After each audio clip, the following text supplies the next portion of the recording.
Live from Kakariko Village.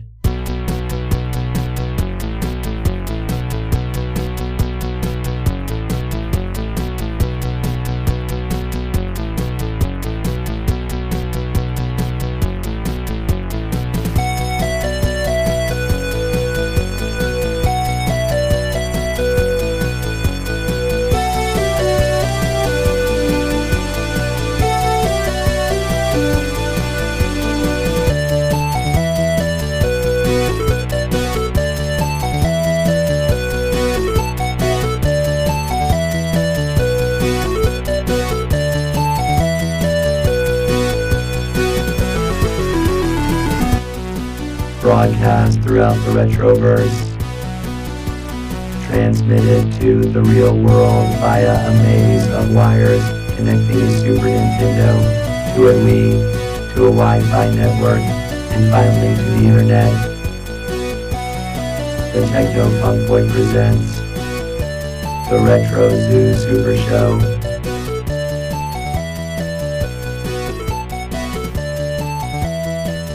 Now here are your hosts, Kai and Steven.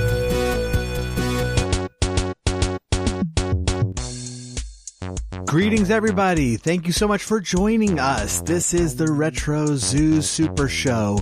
I do want to take a moment to welcome all of our new listeners. Kind of the long and short of it is that we are a retro gaming podcast that is broadcasting from the depths of a Super Nintendo, hooked up to a Wii, connected to the internet, and so trying to give you kind of a view from the inside of a lot of these games. I am Kai. I am joined by my producer Drum.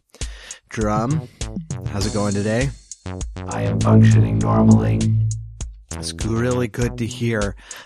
We have, since we are several episodes in, I do want to also thank our dedicated listeners. Thank you so much for joining us every single week, coming back every time, no matter the topic or what. We really do appreciate you. And Drum, we are going to redo that interview that I messed up. That is good.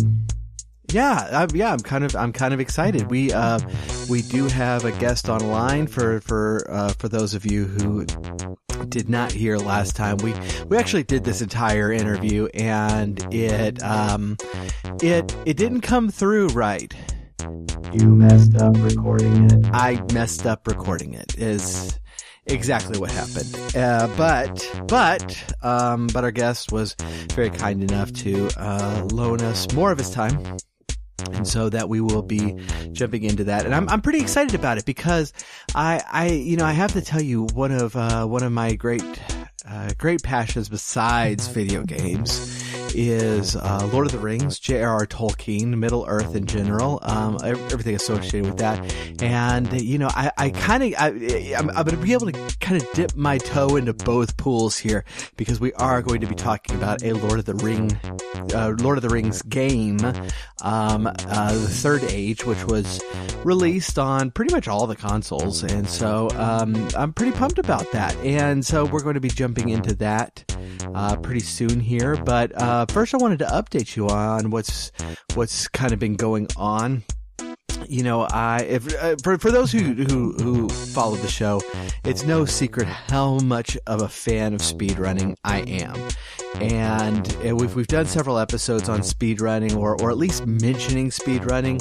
And so I've started what might have been inevitable. What is that, Kai? I'm glad you asked because I started learning the tricks to speedrun Final Fantasy IV, the Super Nintendo game that, of course, was released in America as Final Fantasy II. I'm I'm kind of getting. I'm trying to learn all the tricks first, and so that I will be able to then kind of learn the patterns of the bosses and stuff, and move forward with that. And I've been planning to start this for a while, and I kind of wanted to wait until I get a Skype channel up and running, but something came up this weekend. Namely, our modem broke and I didn't have access to the internet at all. And so I thought, well, Super Nintendo does not need the internet. This might be just a fantastic time to actually start Final Fantasy IV. And so yeah, that's, I played through actually most of the game. The only part that I was trying to consciously speed run was up until the point where Cecil becomes a paladin, and that's actually a category in the speed running of the game. And the record is, I don't know what I should have pulled it up. It's like 54, 56 minutes or something like that.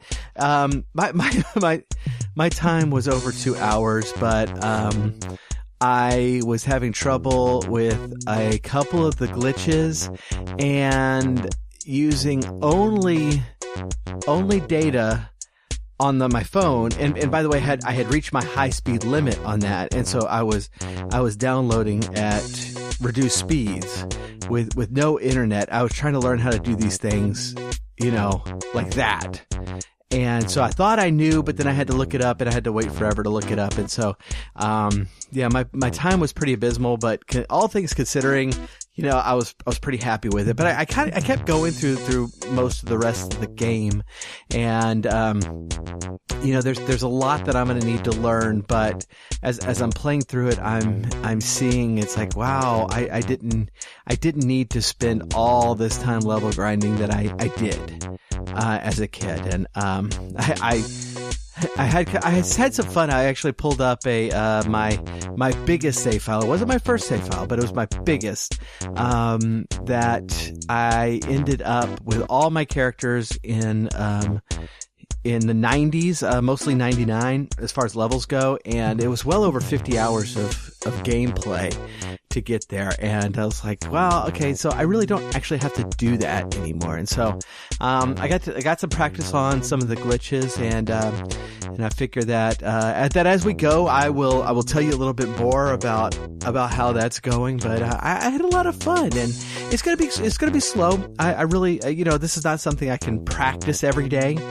It's mostly going to be on Saturdays. If once I do get a Twitch channel up and running, I will definitely let you know. In that way, if y'all are interested in my progress, you can watch me there. But I'll try to keep you updated on that. That sounds fascinating. Thanks, Drum. I really appreciate that. So, what kind of glitch was giving you trouble? Well, thanks. Thanks for asking. Particularly the mist clip was giving me a little bit of trouble. I was facing the wrong way. I was doing it kind of wrong, and I'll probably go into more detail on all these glitches. But the one I knew before trying this was one that we knew about when the game came out, and that was the item duplication glitch. And it's pretty easy to do. Essentially what you do is you can equip and unequip items in battle, and so what happens is you go into your item screen and you pick an empty slot, and then you go up into your equipment, and that's how you do it. Is you go up, and it'll show you what's in your right hand and left hand, and then you click on that, and that will bring it down into the items. And then once the battle's over, when you go to re-equip it in just your normal equip mode, it will put two of them in your hand instead of just one. And so that's a cool way of duplicating items. And that one was fun getting back into. But the rest of I really had to practice a little bit, but I'm getting them. They're easy enough once you know what you're doing. That's great. I can't wait for more updates. Well, I appreciate it, Drum. I'm glad I'm doing it, and let's jump into our topic because we do have a guest. Did I say all my lines right? Yeah, Drum, you did. Okay, now let's turn things over to my guest, Jonathan Greer. Thank you so much for joining me, and actually joining me again, even though this is the first time that we've heard you in the actual broadcast. But as I mentioned last week, we did a fantastic interview. It was groundbreaking and brilliant. You were brilliant. I was brilliant. It was magical. It's one of those moments it really was in radio history that would have changed the world. But I once in a lifetime, truly. Yeah, but I set up the recording wrong. And it's really hilarious what came out because it was only my end of the conversation. And so it was, I talk a lot anyways, and so it was most of the interview, but it was. So all the brilliance I could see, you didn't miss much of it. Yeah, there was a lot of long pauses with me going, mm-hmm, yeah, for sure. Yeah. Right on, man. So if you could be, just as spontaneous this time, even though we've already done this, I'd really appreciate it. But first of all, just introduce yourself again to all of us, and one more time for the sake of posterity, I guess. But hey, my name is Jonathan Greer. I'm a pastor from Mississippi. I have a wife and a 4-year-old son. And I really, really love Lord of the Rings. And I really love this game, the Third Age, that we're going to talk about. So I'm excited to talk about this again. Yeah. So, yeah. And I should note that, I find half my guests in different Facebook groups that I'm a part of. And I think we're actually in a few together. I think our interests kind of line up in a lot of different ways, and certainly, obviously one of my great interests is retro video games, but another really great interest of mine is J.R.R. Tolkien and Lord of the Rings and Middle-earth and everything associated with that, and so. We got talking about that in a Facebook group, and it's like, hey, somebody else who really loved this game like I did, we need to talk. So yeah. Well, again, I mentioned in the introduction to the episode, we are discussing Lord of the Rings: The Third Age, and this was released for pretty much all the platforms at the time. It came out in 2004. I had it on Xbox, and if I remember right, you had it on GameCube. Yes, GameCube. Which required, I think you said a couple of discs, because obviously GameCube discs were tiny, weird. Yeah. Basically, you played on one disc till you made it out of Moria, and then you had to pop in that second disc to finish the game after Moria. Wow, So it is a game. I'd say the cover of the game is actually really, really cool because it gives you a taste of what that you're going to be experiencing. Your characters on the cover are standing on the bridge in Moria, with Gandalf, with the Balrog coming up from behind you. Everybody's looking the wrong way because you got to pose for the camera. Completely clueless. Yes. They seem to have some inkling that something bad is happening, but everyone is holding their swords the wrong way. And so this might go very bad. It's like the Call of Duty noobs that run around pointing their gun in the air and spinning in circles. Oh, trying to figure out where things are at. Exactly, right. But this was developed by EA. It came out in 2004, which I think was the year following the Return of the King film. And that is kind of important because this game has cutscenes galore, almost all of which taken directly from the films. And there are so many scenes from the films that you might be able to reconstruct a good half of the trilogy just from the cutscenes. But and I think I did spend a good amount of time going back and just rewatching a lot of these cutscenes because at the time I didn't own all the movies. So nice, yeah. I was surprised at how much and okay, so this is kind of the way it's set up. There are scenes in the movie, I'm sorry, in the game, and Ian McKellen is brought on to narrate the story that are directly related to you. And Ian McKellen is spending a lot of time talking to you, kind of giving you hints as to what's to come and that sort of thing. But then there are a bunch of scenes, and they're all optional. There are a bunch of scenes that are just, and this is what's happening right now, type of a thing. And and those are the ones that are. And so I was amazed as I was getting close to the end of the game, how much time was spent in these little segments. And I mean, you would kind of inch your way forward in the plot, and there would be 3 2-minute videos ready to watch. And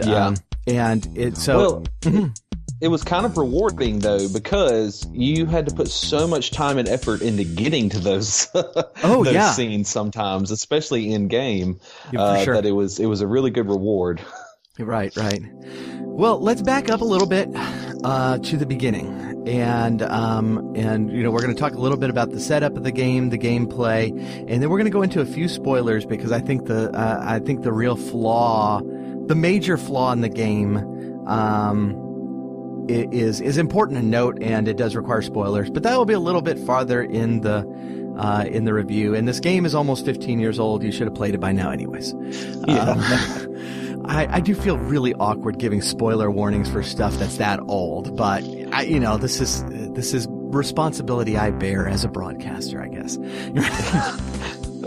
That's funny. And it is, if you're watching this, you can get it on Steam for PC. So, oh, cool. I didn't realize that. Yeah.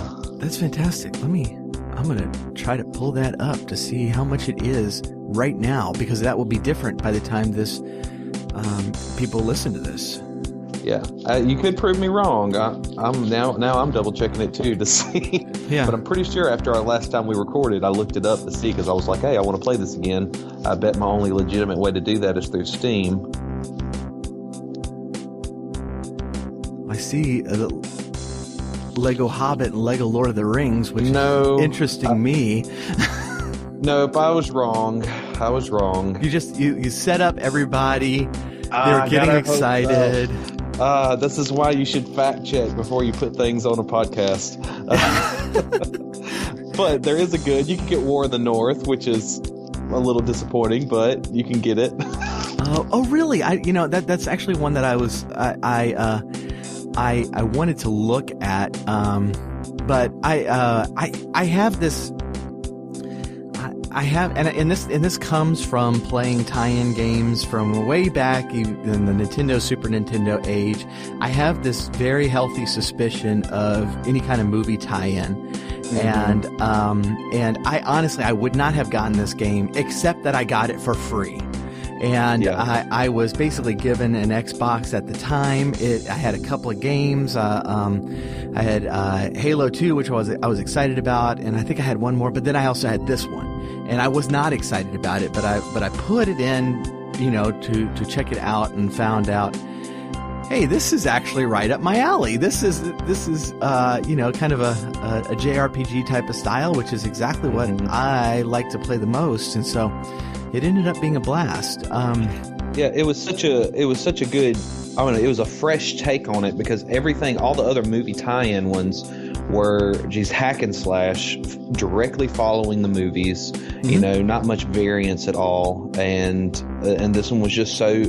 I don't know. At the moment, you didn't have any others that are saying, "Hey, you know what? We're going to throw in an alternate plot line with some, made-up characters and have them interact with the main plot line." You know, that was just new to the games. Yeah, and I also found it interesting because it, the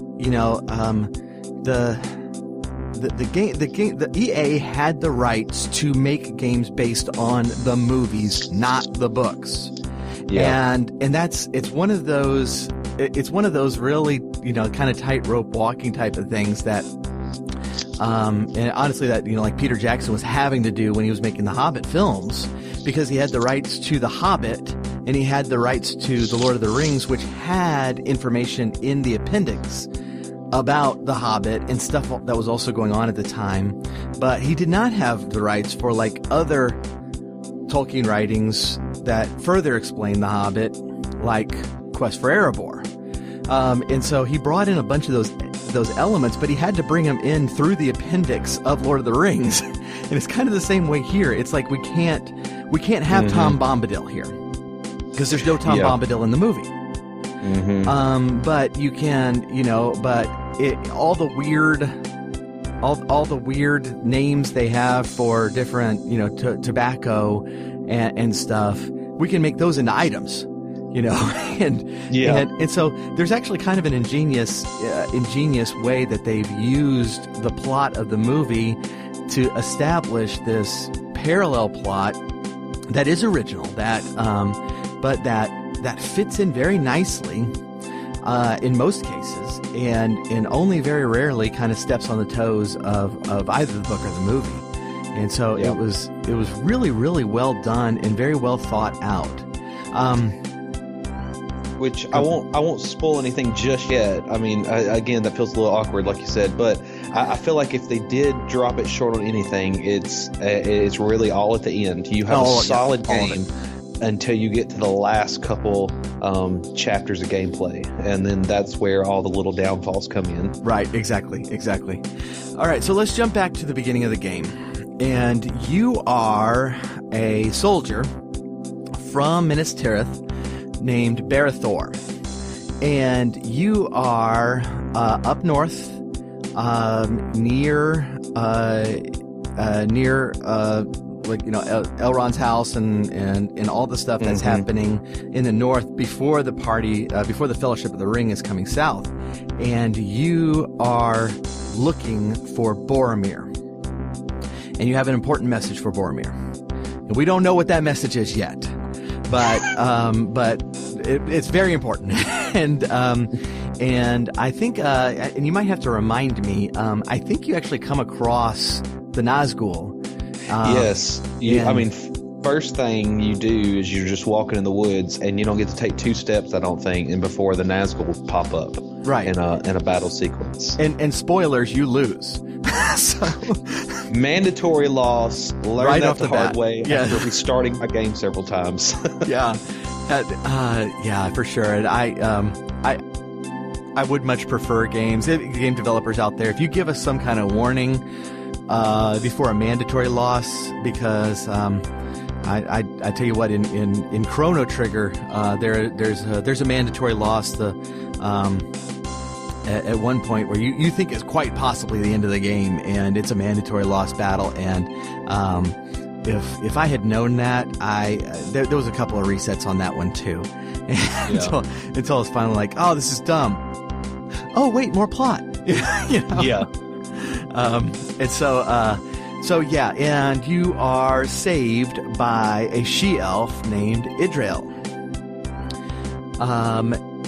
who immediately joins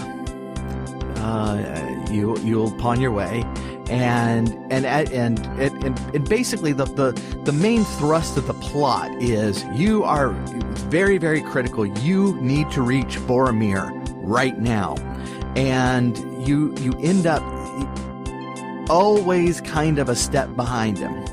And I say step loosely because sometimes you're way behind them and then you're slowly catching up and then something will happen. And it's kind of ingenious the way these things happen. Something happens that will divert you and put you on a different path. And so now you're farther behind again.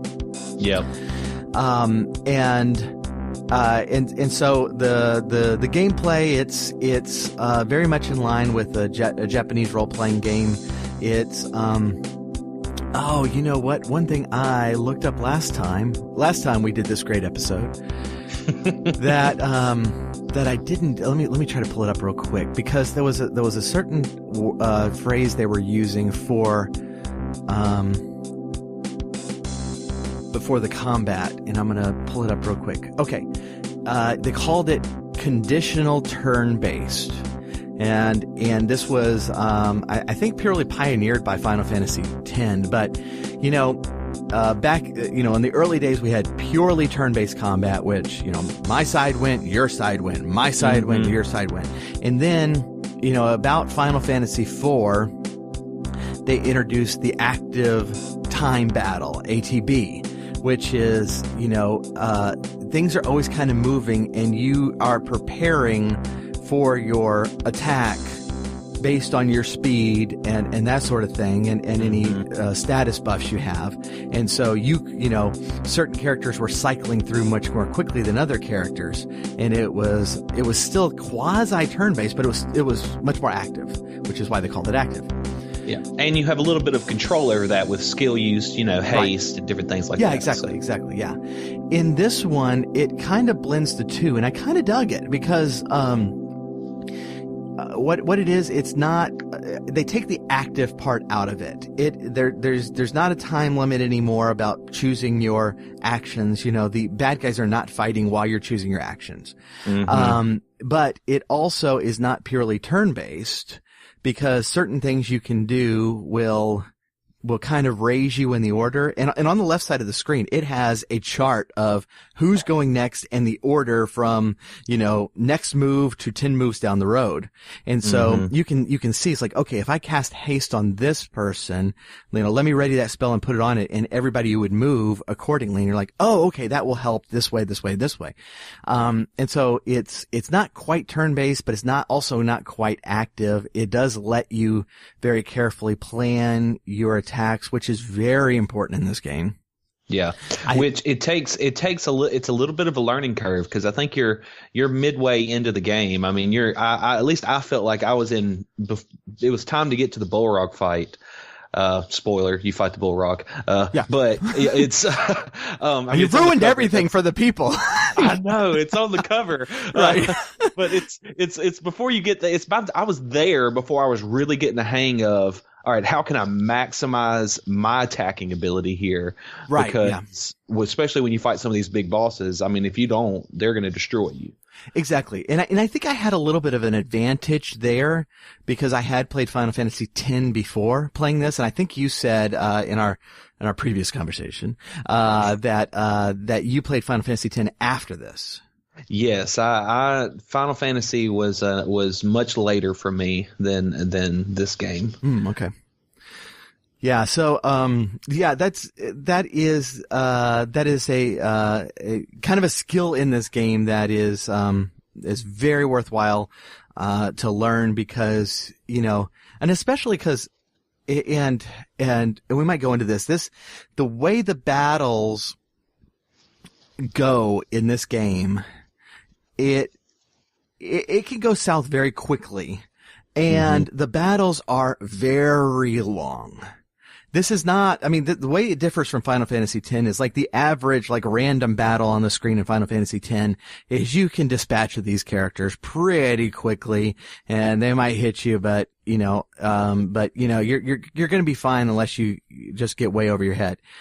In this, you are almost always, you can level grind for a long time, and I know I did, and you could still, when you start facing some sort of troll, one of the elephants, one of the, boss battles, you can get demolished very quickly. And so that battle system is, okay, I need Idril to come up in her turn as soon as possible so she can heal everybody. What do I need to do to make that happen? And so you're sitting there studying it going, okay, all right, if I do this, then this troll and this troll are going to attack before Idril, and she could quite possibly die.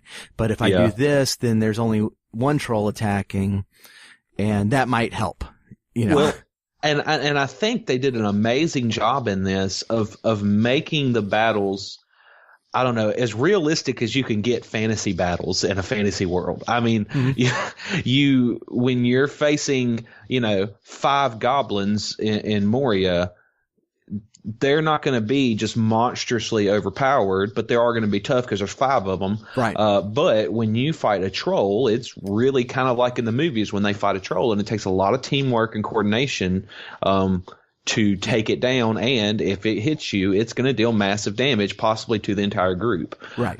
So, I mean, I just felt like things were very proportional in that sense. Like, I don't know, sometimes you get in games and you look at this boss and it's like there's no way that he can only attack one of us at a time, but the games lock them into stuff like that. And but this one's very realistic in the battle. Yeah. And you think about, like, from the Fellowship of the Ring movie when they have to battle that cave troll and how many hits it takes to take that thing out and how hard it was hitting. You know, one of the trolls is not something that you defeat in one round.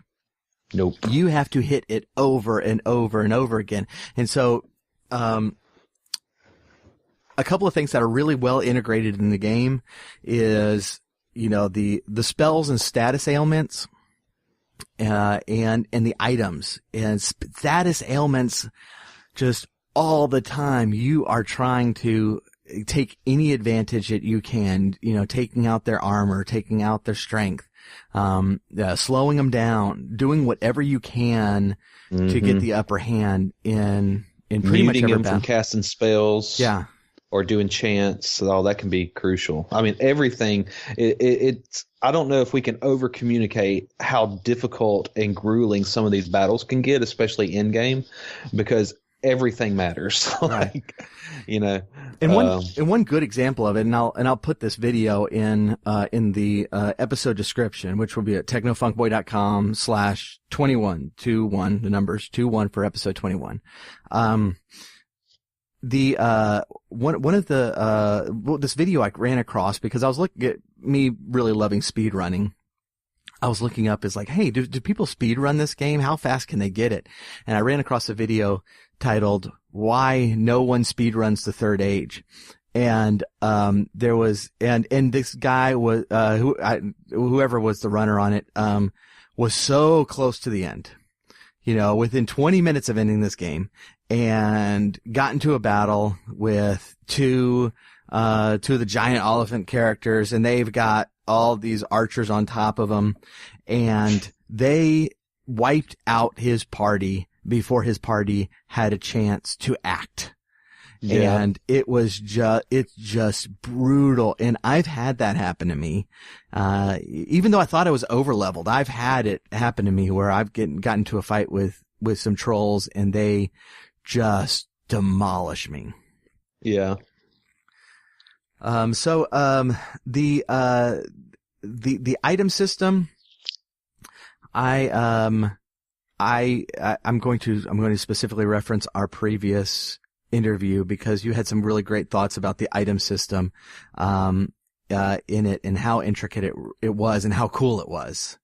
And so I want you to just spontaneously recreate that entire conversation. As soon as you started saying that, I was like, "Oh goodness, what did I say about the items?" But no, I will say that they made the game where the items were very pivotal in your battles. Mm-hmm. And you had a system where you could use the items in and out of battle, just like in any other game. But they were so intricate because you had items for every ailment. You had almost every ailment, and you had an item for just one person or just two person or your entire party.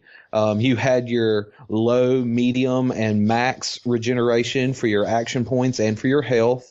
You had revives for yourself, just two people, or your whole party. I mean, there was just a myriad of items that you could use, and certain items, especially those revive items, like I forget what it was called, but there was one that could revive your entire party. You would almost want to restart your game if you had to waste those, because there might only be like 7 in the whole game. Right. And it's worth noting, it's like, it's, since it parallels the movies, you think about, like Aragorn and, running for days just straight after the hobbits. He wasn't stopping at villages and purchasing potions. And the game is set up the same way. I don't remember there actually being any shops or anything. There aren't. Everything is foraged, or from a chest or something. You either loot it from enemies, or you find a chest, or you come across it as you're walking through the wilderness. Right. So yeah, item management is hugely important. You definitely want to keep your really, really nice items as long as humanly possible. Thankfully, every time you level up, you do get your hit points and all restored, which happens fairly often. I think also if you hit a save point, your hit points are restored, if I remember right. Another point where some more research would have been helpful. But yeah, no, I think you're right. Whenever you saved, you are healed, and whenever you level up, you're healed, and you start. Even though you do have to grind to get a bunch of levels, you never really get a point in the game where the levels are super hard to go up levels. You just might get to a point of the game where, okay, I need to increase 10 levels before I really move on, but you're not going to get to a point where you're spending hours to get one level like you would in some other games. Yeah. No. The level grinding was actually very well balanced in this game. I was pretty impressed. The game keeps moving. And that's even though the levels are very big, and the levels are whatever, basically, since you're following the party, it's whatever was happening. So Moria is a level, right? And defending, Helm's Deep is a level. And so on and so forth. And so, it has all these settings from the movies that are recreated and in fact expanded, because you spend a lot more time in Moria than the movie spent in Moria. But every once in a while you come across this set that was clearly recreated from the film. And it's really cool when that happens. Or you encounter something that happened in the movie. And you mentioned it last time, and I've now forgotten again, but I think you were saying in Moria, that there's a point where, who was it in the film? Was it Pippin or Merry, knocked over that skeleton, and you hear it in the game. Yeah, you hear it, and then at some point you're in Balin's tomb, right? And you are looking down that same well, and you see like a flash of fire because the Balrog's running underneath it, and then you hear the Fellowship yelling and running and trying to escape the Balrog, and that's kind of how you get hit off. That you need to try to figure out how to get a way down there to them. Right. So like little interactions like that are just done masterfully. Yeah. And so from there, you reach the cover of the game. And, you up till this point, you're looking at the cover going, that's probably an exaggeration that you would actually be fighting this, literal fire demon, alongside of an angel on a bridge. And for those who are not familiar with, Lord of the Rings lore, Gandalf is essentially an angel, and, he is, oh goodness, what? Gosh. Are you thinking of his name? What his level is? Yeah, it's, man, I'm trying to think of it too. And I should know this, running a Lord of the Rings Facebook group as I do. But, he's Maiar. Yeah, Maiar. Which is like the good guy equivalent of what a Balrog is. Right. Yeah. And so, yeah. What essentially is going on is in Lord of the Rings is Sauron and the Balrogs are fallen angels, that have, sided with Melkor in the rebellion, against Iluvatar, who is the god character of Lord of the Rings. And, the wizards are also these angel characters who are sent to Middle-earth to kind of watch over things and help guide things. So yeah, you literally at this point have a battle between an angel and a demon, and you're like looking at the cover of this game and you're like, surely I'm not going to try to step in the middle of that, right? But you do. And they make everybody's dreams come true in that moment. Oh no, I was so happy that, I got to shove a sword in a Balrog. It was awesome. But yes. But no, it was actually a great fight. It's a really tense moment, not only because this is one of the most iconic moments in Lord of the Rings, but also because this is, your entire quest up until this point has been, I've got to get to Boromir, and you've been slowly catching up, and you've been getting hints that you're getting closer, and you're getting closer, and you're getting closer, and getting closer, until you've reached this point, and you are within sight of him. But the stupid Balrog gets in the way, and you've got to fight him. Yes. And to say this, this is about the closest you are ever going to get. This is like your chance, and everything in the game is really building up to this point. And then, oh well, I guess I got to fight the Balrog. Right? Yeah, exactly. And so, I think at that point we're going to drift more into spoiler territory, because this is kind of roughly the halfway point of the game. But at this point you really start finding out why all this stuff is happening, because when Boromir dies, some weird stuff starts happening to your character, and it's very interesting because, like we said, Gandalf's been narrating your story the whole time, and he's been helping you, but he's also been hinting at some stuff that doesn't make a lot of sense until we reach this point. And you get your history in, and basically, you're a soldier for Minas Tirith, and you were at Osgiliath when you were stabbed, I think, by the Witch King with a Morgul blade, and you have a piece of that blade still lodged in you, and that caused you to flee that battle. Which you really don't find that part out until closer to endgame. That's true. Yeah. So the first part that you find out is that you ended up in the hands of Saruman, who kind of brainwashed you to seek out Boromir and kill him, because he thought Boromir would steal the ring, and so if you stole it from Boromir, then you can bring it back to Saruman. Yep. So when Boromir dies, you are suddenly freed from the spell. And so you thought the whole game that you were working for the good guys, and you were not. And so it's kind of cool that, like all of a sudden you realize what side you were on, and then you join the side that you actually thought you were on previously, but you weren't. Yeah. And you also find out that Idril and Elagast at least were in on it with Gandalf. And so you had these people that you thought were just your companions helping you to find Boromir, but really, if you had made it to Boromir, they would have turned and had to have stopped you, because that was what they were there for. So, right, yeah.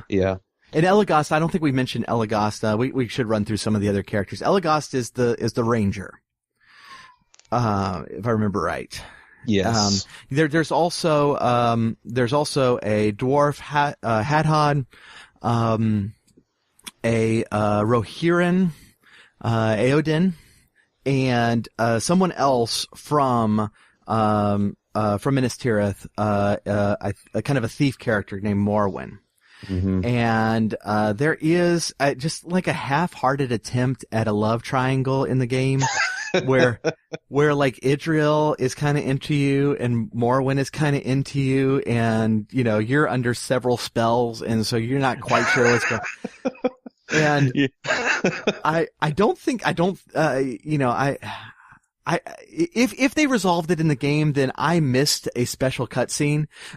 Yeah, me too. I don't think they resolved it. I think because you have this whole, they're trying to mirror things from the game. So you have this whole Idril going to give you her light, but you also have Morwen kind of being like the Shield Maiden from Rohirrim type character, like it was for Aragorn, and so it's like they're trying to mirror you against Aragorn and his relationship struggles that were put into the movies. So it's interesting, but I don't think they really resolve it. And what's really, really funny is that in the book and in the film, actually one of my very, very favorite characters is Éowyn.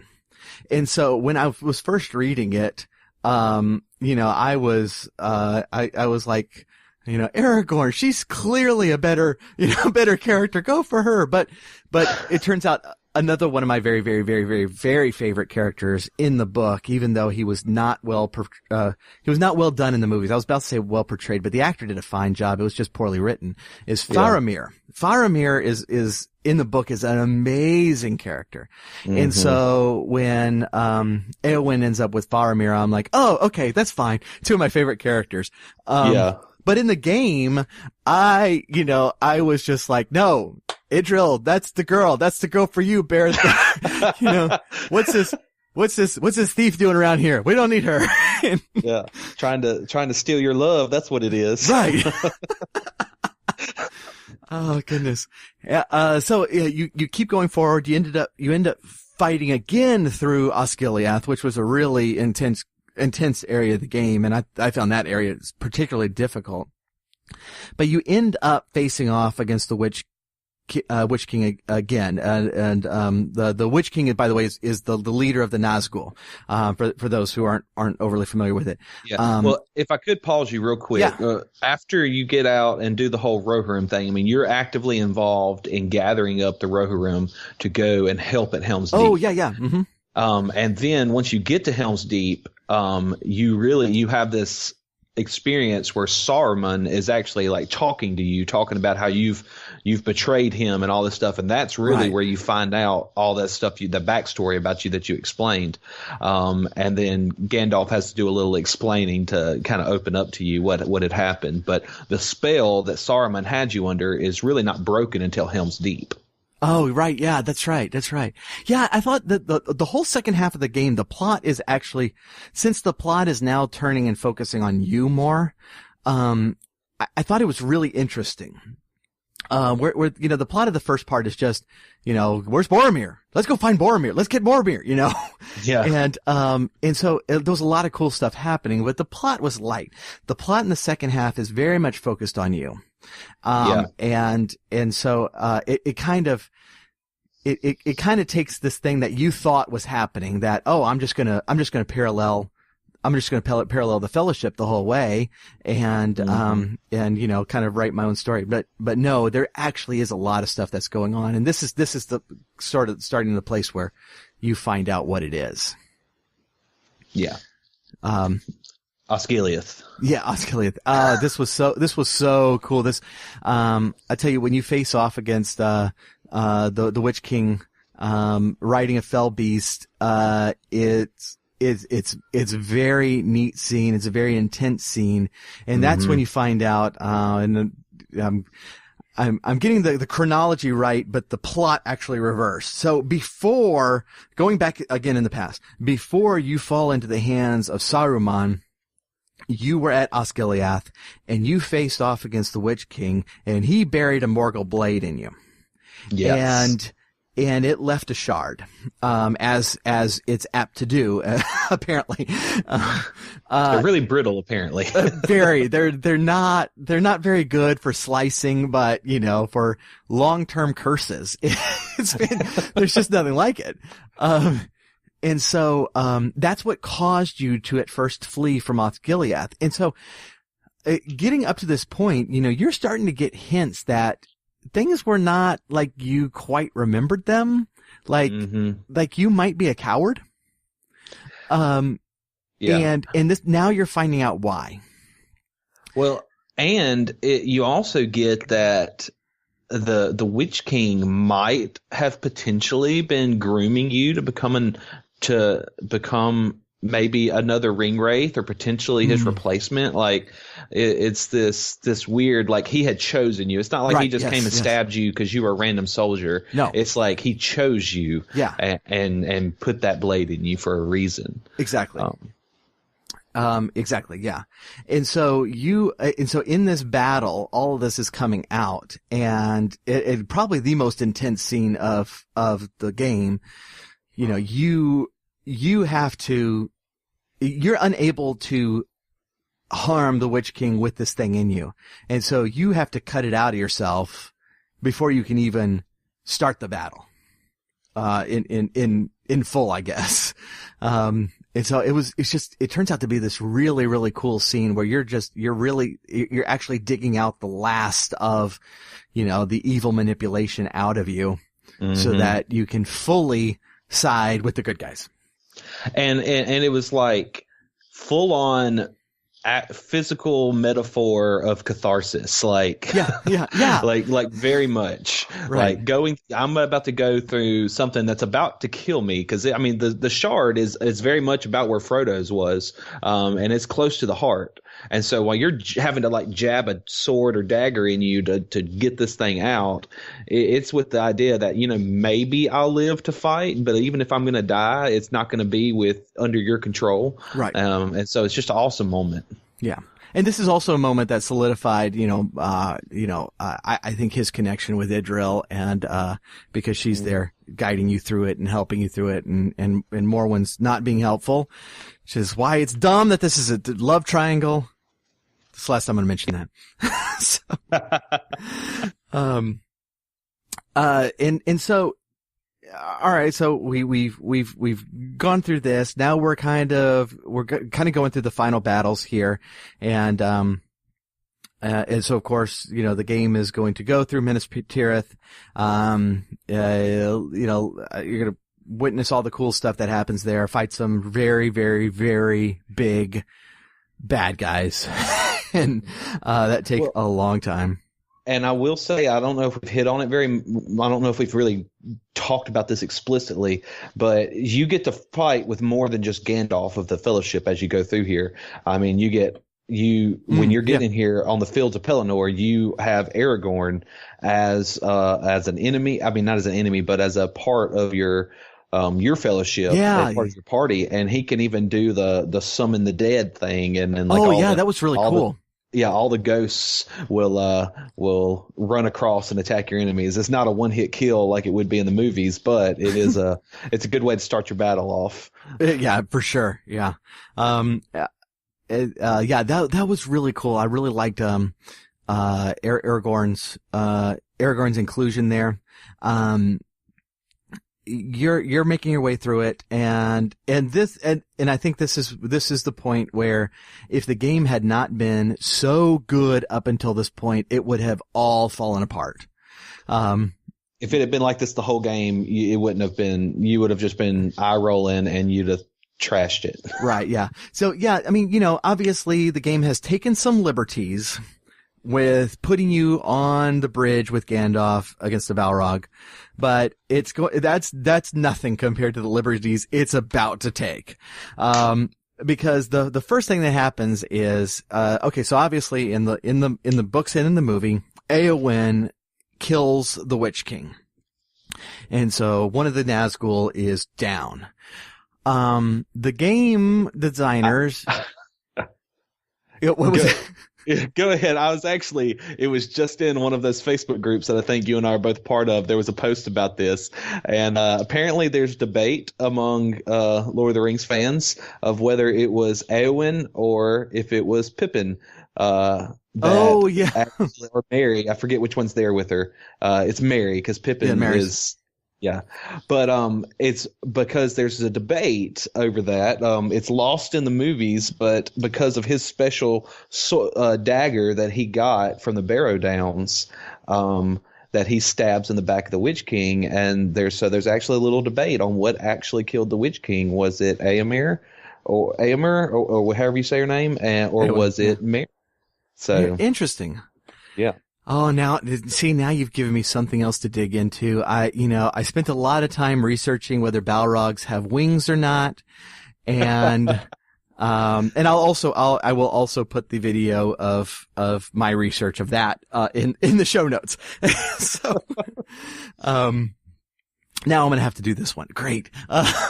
But the game designers, and I'm kind of convinced that, they were finishing up the plot and it was late on possibly even like a Saturday night, and they were tired and frustrated, and somebody had a flask, because someone said, hey, whatever happened to the other 8 Nazgul? Maybe we should have Barethor fight him.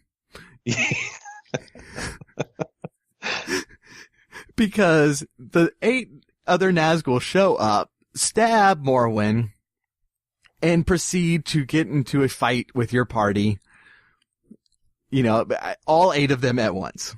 Well, it's 4 of them, and it is like the fight to end all fights, and you kind of think this might be the end of the game. Yeah. And then as soon as you end that first fight and all your party is damaged, then you fight 4 more. It's like you end the battle sequence. That's true. That's right. And then you go right back into another battle sequence, and there's 4 more, and it is tough. Yeah. Oh yeah. That fight is brutal. And, easily like 45 minutes to an hour fight. Yeah. Just how brutal and how long the fight is, it would have been a very worthy final battle. But there is one more.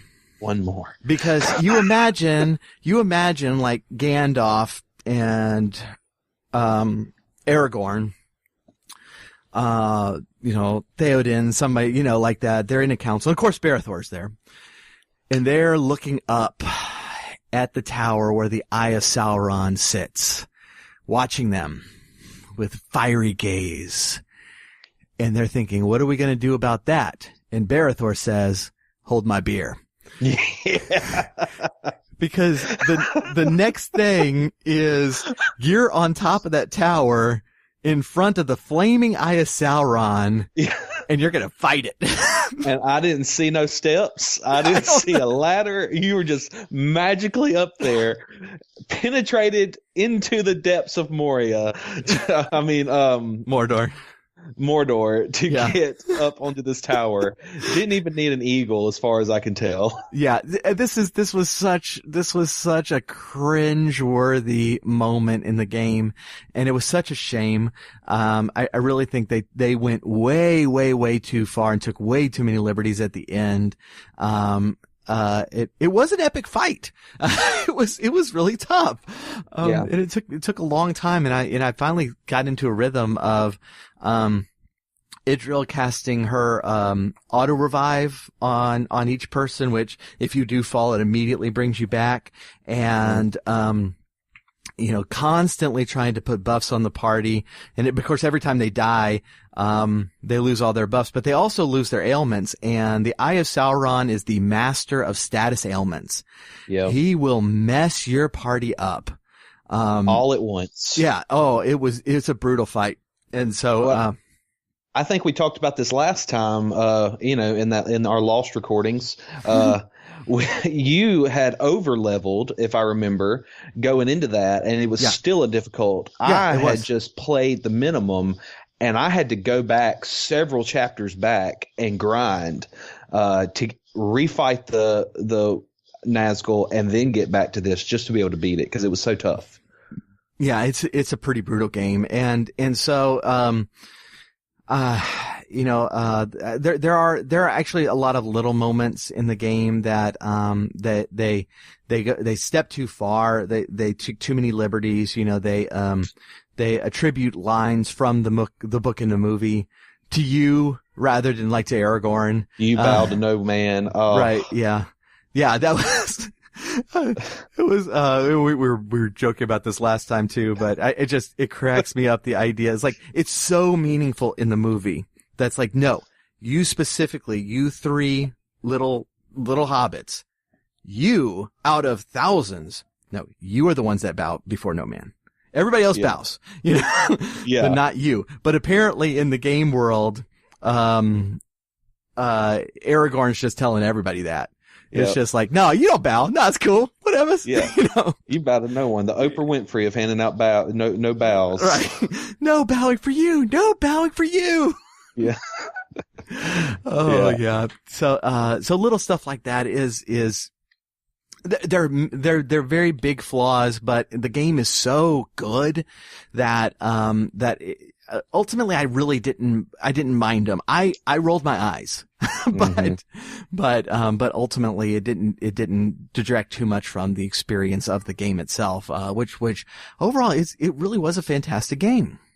It really was. And like I said, the almost all of the negatives are the last two battles and some cutscenes in between them, right. And maybe right after, because the tower with the eye on it is falling.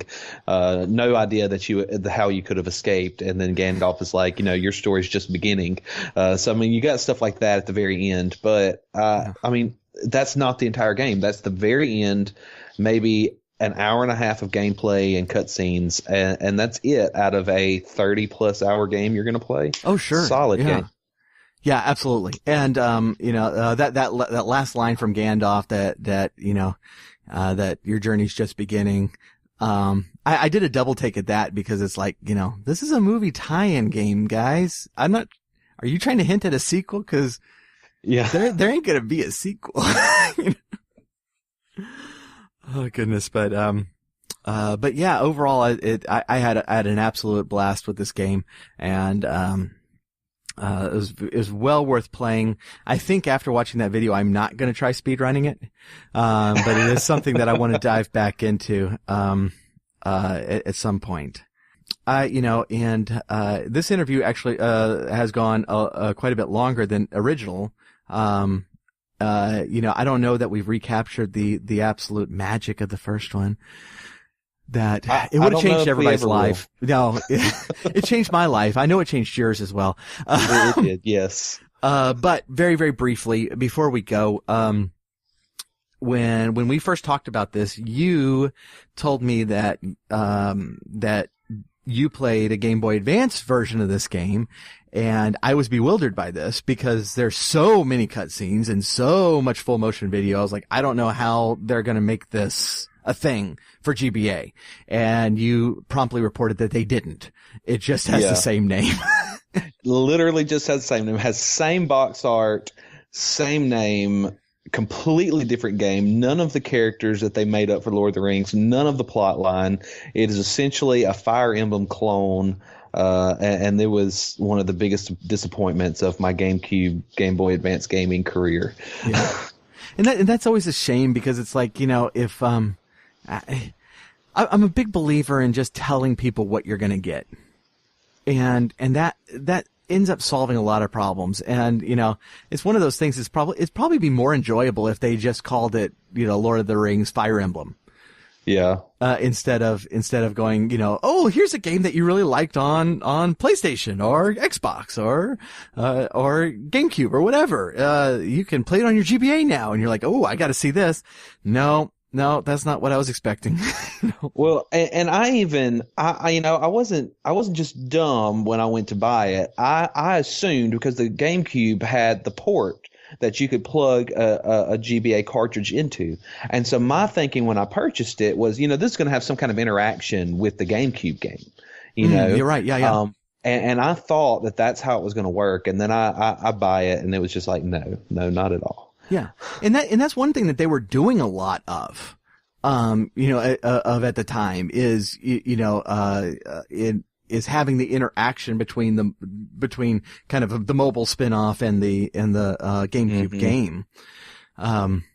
I just I just started playing, for the first time. What's that? Oh goodness. What's that farming game called? I have no idea. Do you know what I'm talking? Oh gosh, it was. It's not Farm Simulator. No.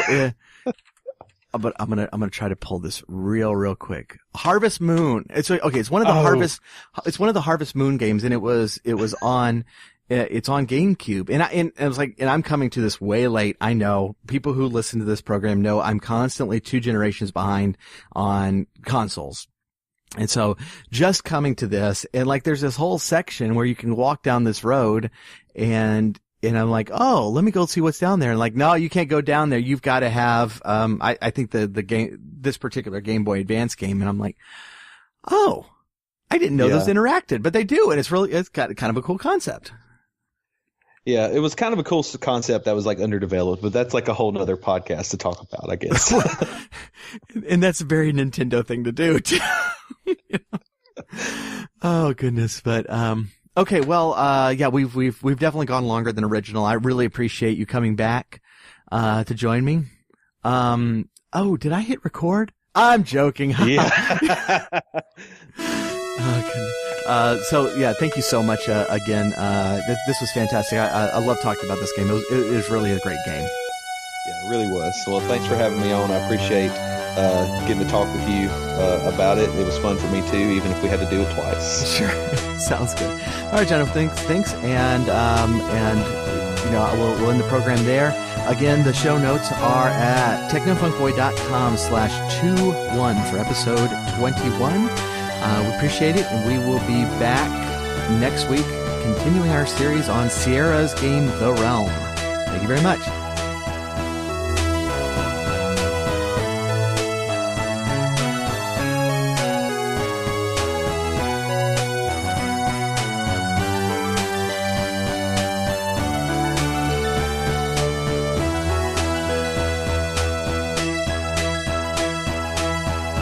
The Retro Zoo Super Show is brought to you by the Techno Funk Boy. Follow us on Twitter at Techno Funk Boy, on Facebook at the Techno Funk Boy, and sign up for our email list at technofunkboy.com. Also look for us on Spotify, iTunes, and Amazon for music. If you are so inclined, please leave us a 5-star rating and review on your favorite podcast catcher.